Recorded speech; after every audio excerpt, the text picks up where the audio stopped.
las 7 palabras arameas que Jesús realmente pronunció y que cambian todo el cristianismo. Cada palabra que has leído en la Biblia es una traducción y cada traducción es una interpretación.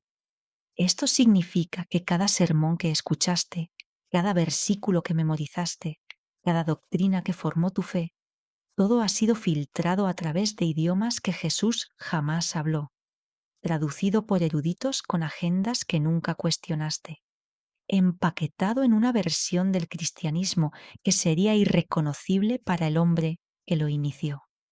¿Y si te dijera que las palabras arameas originales que Jesús pronunció revelan un mensaje tan radicalmente diferente que alteraría fundamentalmente tu comprensión de quién era Él y qué vino a hacer? No metafóricamente diferente, literalmente diferente.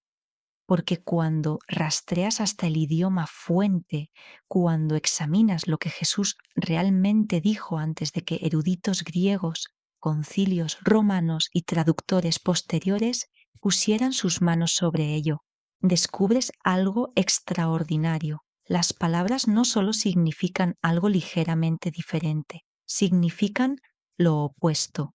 Voy a mostrarte 7 palabras arameas específicas que Jesús usó, lo que realmente significaban en su idioma y cultura, y cómo las traducciones erróneas de estas palabras han creado un sistema religioso entero construido sobre manipulación lingüística. Algunas de estas traducciones erróneas fueron accidentales, pero otras fueron elecciones deliberadas y estratégicas hechas por quienes entendían que controlar el lenguaje significaba controlar la creencia. Al final de esto entenderás por qué los cristianos arameoparlantes del Medio Oriente practican una versión de la fe que no se parece en nada al cristianismo occidental, y tendrás las herramientas para leer los evangelios con nuevos ojos. Primera palabra, tuba. Comencemos con la traducción errónea más peligrosa de todas. Cuando Jesús declaró, arrepentíos, porque el reino de los cielos se ha acercado, esas palabras en español cargan un significado muy específico. Arrepentirse suena a remordimiento, a humillarte, a admitir que eres un pecador miserable necesitado de perdón. Es la piedra angular del cristianismo basado en culpa. Cada llamado al altar, cada oración del pecador, cada momento de autoflagelación. Pero Jesús no hablaba español, hablaba arameo, y la palabra que realmente usó fue tuba, que viene de la raíz tab. En arameo, tuba no significa sentir remordimiento por tus pecados. Significa regresar, dar la vuelta, volver a tu estado original.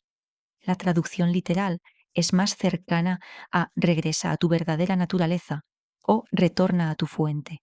Es un regreso a casa, no un tribunal. Es una invitación a recordar quién eras antes de que el mundo te dijera quién deberías ser.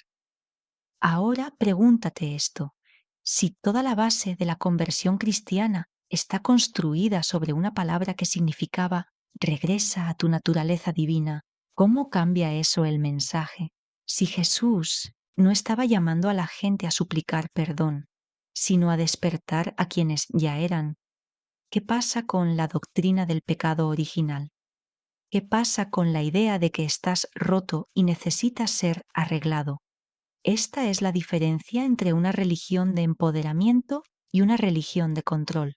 Y tuba es solo el comienzo. Segunda palabra, miskin. La segunda palabra aparece en uno de los versículos más citados del cristianismo. Bienaventurados los pobres de espíritu, porque de ellos es el reino de los cielos.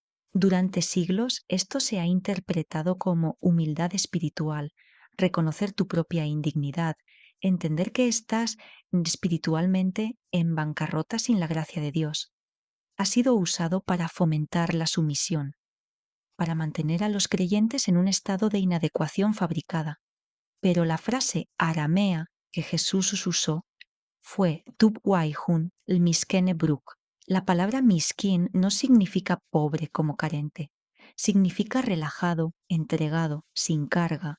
La frase se traduce mejor como bienaventurados aquellos cuya fuerza vital fluye libremente, sin el peso del miedo y el ego. Eso no es un llamado a verte como espiritualmente empobrecido, es una invitación a la liberación. Tercera palabra, Kaubane y Wash Boklan. La tercera traducción errónea revela algo impactante sobre cómo Jesús veía la relación de la humanidad con lo divino. En el Padre Nuestro, la frase traducida como perdónanos nuestras deudas viene de la palabra aramea kaubane. Aquí es donde se pone interesante. Kaubane no significa principalmente deudas morales o pecados como los entendemos. La raíz Job implica una obligación creada por relaciones rotas. Es deuda relacional, no contabilidad cósmica. Cuando Jesús enseñó a orar Washboklan Kauban, no estaba pidiendo a Dios que borrara tu nombre de algún registro criminal divino. Estaba enseñando una práctica de liberar los enredos emocionales y relacionales que te mantienen atado al dolor pasado. La palabra Washboklan significa desatar, soltar, liberar. Imagina la oración retraducida. Desátanos de nuestros enredos como nosotros desatamos a quienes están enredados con nosotros. Es una práctica mutua de liberación, no una transacción con un Dios enojado que necesita ser apaciguado. El poder está en tus manos, no en algún tribunal distante en el cielo. Cuarta palabra, Gejena. La cuarta palabra nos lleva a territorio que hace a los teólogos profundamente incómodos. A lo largo de los evangelios, Jesús advierte sobre el infierno, o eso nos dicen. Las traducciones usan palabras como infierno, fuego eterno, castigo perpetuo. Estas traducciones han aterrorizado a miles de millones de personas hasta la sumisión, pero Jesús nunca usó la palabra infierno. La palabra aramea que aparece en los manuscritos más antiguos es Gehenna. Y Gehenna no era un concepto espiritual, era una ubicación física, el valle de Hinnom, justo afuera de Jerusalén. Era el basurero de la ciudad, donde los fuegos ardían continuamente para consumir los desechos. Cuando Jesús advertía sobre Gehenna, estaba usando una metáfora vívida que su audiencia habría entendido instantáneamente. Estaba hablando de vidas desperdiciadas, de potencial quemado, de convertirse en basura por elecciones destructivas. No estaba amenazando con cámaras de tortura cósmica operadas por demonios por toda la eternidad. Estaba diciendo, no tires tu vida a la basura. Y aquí está el punto crítico. Ninguna palabra en arameo corresponde al concepto cristiano moderno del infierno. Ninguna. El idioma que Jesús hablaba no tenía un marco para el castigo eterno. La idea de un Dios amoroso manteniendo una instalación de tortura eterna no está en el arameo. Eso vino después. Quinta palabra. Anana, Ura, Shrara, calle. La quinta traducción errónea revela cómo Jesús realmente veía su propia identidad.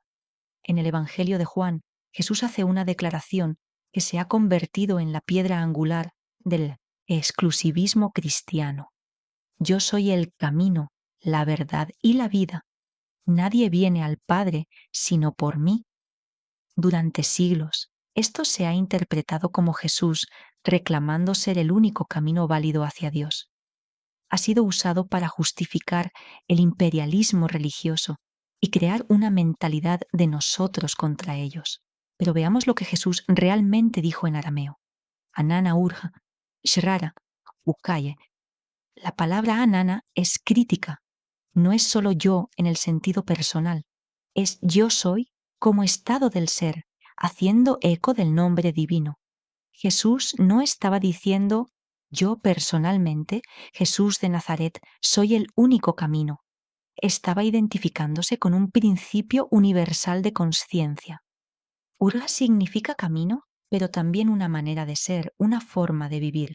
Shrara no solo significa verdad como corrección factual, significa realidad, autenticidad. Calle es vida, pero también vitalidad, la cualidad de estar plenamente presente. Cuando lo retraduces con estos matices, Jesús está diciendo algo más cercano a el yo soy es el camino, la realidad y la fuerza vital. Nadie experimenta la realidad última excepto a través de esta conciencia. No está hablando de creer en él como figura histórica. Está hablando de encarnar el mismo estado de conciencia unificada que él encarnaba. Por eso constantemente decía, el reino está dentro de vosotros y haréis obras mayores que estas. Sexta palabra, Jaimanuta. La sexta palabra expone cómo el concepto mismo de fe ha sido distorsionado. En el cristianismo moderno, fe significa creencia sin evidencia, asentimiento intelectual a doctrinas, elegir aceptar cosas que no puedes verificar. La palabra aramea que Jesús usó fue jaimanuta, que significa ser firme, ser estable, confiar desde la experiencia. Es la misma raíz que nos da la palabra amén. Jaimanuta no se trata de creer cosas imposibles, se trata de fidelidad, de vivir en alineación con lo que has llegado a conocer a través de experiencia directa. Cuando Jesús dijo, tu fe te ha sanado, no estaba hablando de si alguien creía intelectualmente las doctrinas correctas. Estaba reconociendo su confianza en el proceso de sanación, su alineación con el bienestar. Hemos creado un cristianismo donde la fe significa creer cosas absurdas, donde la duda es pecado y las preguntas son peligrosas.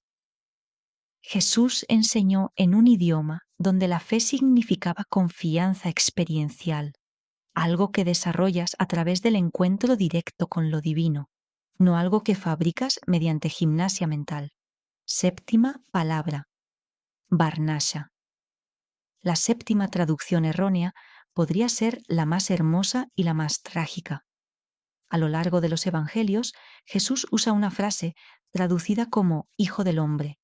En español suena como una afirmación de humanidad, quizás un contrapunto humilde a Hijo de Dios. Pero en arameo, Jesús se llamaba a sí mismo Barnash, y Barnasha no significa hijo de hombre en el sentido genealógico. Es un modismo que significa el ser humano, el humano plenamente realizado, el prototipo de lo que la humanidad puede llegar a ser. Jesús no estaba afirmando ser únicamente divino de una manera que lo separara del resto de la humanidad. Estaba afirmando ser plenamente humano de una manera que revelaba lo que todos los humanos podrían llegar a ser. Era el patrón, la plantilla, el modelo de demostración. Cuando dijo el Varnasha tiene autoridad para perdonar pecados, no estaba reclamando poder divino exclusivo. Estaba demostrando el potencial humano cuando está plenamente alineado con lo divino. La tragedia es que al traducir mal esta frase, el cristianismo creó un Jesús fundamentalmente diferente de ti, en lugar de un Jesús fundamentalmente como tú, solo que plenamente realizado. Una interpretación te mantiene dependiente y pequeño. La otra te invita a la misma transformación que Él encarnó. El mensaje completo. Ahora, veamos qué sucede cuando tomas las 7 traducciones erróneas juntas. Arrepentimiento se convierte en regresar a tu verdadera naturaleza. Pobres de espíritu se convierte en aquellos cuyo espíritu fluye libremente. Perdónanos nuestras deudas, se convierte en libéranos de nuestros enredos. Infierno se convierte en el basurero del potencial desperdiciado. Yo soy el camino se convierte en la conciencia unificada, es el sendero. Fe se convierte en confianza experiencial. Hijo del hombre se convierte en el ser humano plenamente realizado. ¿Ves lo que emerge? Un mensaje completamente diferente. No una religión sobre apaciguar a un Dios enojado mediante la creencia en las doctrinas correctas, sino una enseñanza sobre despertar a tu verdadera naturaleza. liberarte de la esclavitud del ego y el miedo, confiar en tu experiencia directa de lo divino y realizar el pleno potencial de la consciencia humana. La pregunta final, la pregunta que necesitas hacerte no es si esto es verdad. La evidencia lingüística es abrumadora. La pregunta es, ¿por qué se permitió que estas traducciones erróneas permanecieran? Porque si la gente entendiera que Jesús les enseñó a confiar en su propia experiencia de lo divino, no necesitarían sacerdotes para mediar. Si supieran que el reino ya estaba dentro de ellos, no necesitarían que la Iglesia les concediera acceso. El control requiere dependencia y la dependencia requiere convencer a las personas de que están rotas, pecaminosas, separadas de Dios, necesitadas de una solución institucional. Pero aquí está lo que no pudieron controlar, las palabras mismas. El arameo todavía está ahí. La pesita, el antiguo Nuevo Testamento arameo, todavía existe. La evidencia siempre ha estado disponible para quienes estuvieran dispuestos a mirar. Y ahora tú lo sabes. Sabes que el Jesús que hablaba arameo enseñó algo radicalmente diferente del Jesús del cristianismo institucional. Sabes que las palabras originales apuntan a la liberación, no a la culpa, al empoderamiento, no a la dependencia, a lo divino dentro de ti, no al Dios distante que debe ser apaciguado. Así que, ¿qué harás con esta información? Podrías hacer lo que Jesús realmente enseñó. Podrías regresar, tuba, a tu verdadera naturaleza. Podrías liberar, washboklan, los enredos de la falsa doctrina. Podrías confiar, Jaimanuta, en tu propia experiencia de lo divino. Podrías reconocer que tú, como Jesús, eres Varnasa, el ser humano capaz de encarnar la consciencia unificada. Las palabras están ahí. La verdad ha estado ahí todo el tiempo, enterrada bajo siglos de traducción, pero nunca destruida. Si esta información ha abierto tus ojos a algo que nunca habías visto antes, haz 3 cosas. Primero, suscríbete ahora mismo. Este canal está dedicado a descubrir las verdades que el cristianismo institucional ha enterrado. Segundo, comparte este video con alguien que necesite escucharlo. ¿Conoces a alguien? Un amigo que dejó la iglesia porque dejó de tener sentido. Un familiar que se siente culpable por dudar. Un buscador hambriento de verdad más allá de la tradición. Tercero, deja un comentario con una sola palabra, la palabra aramea de este video que más te impactó. ¿Fue tuba? ¿Fue Varnasha? Escríbela en los comentarios. La verdad nunca se perdió, solo fue enterrada bajo traducciones. Pero el arameo, el idioma que Jesús habló, todavía existe. Las palabras todavía están ahí, esperando ser escuchadas por quienes tienen oídos para oír. Las has escuchado ahora. La puerta está abierta. Camina a través de ella.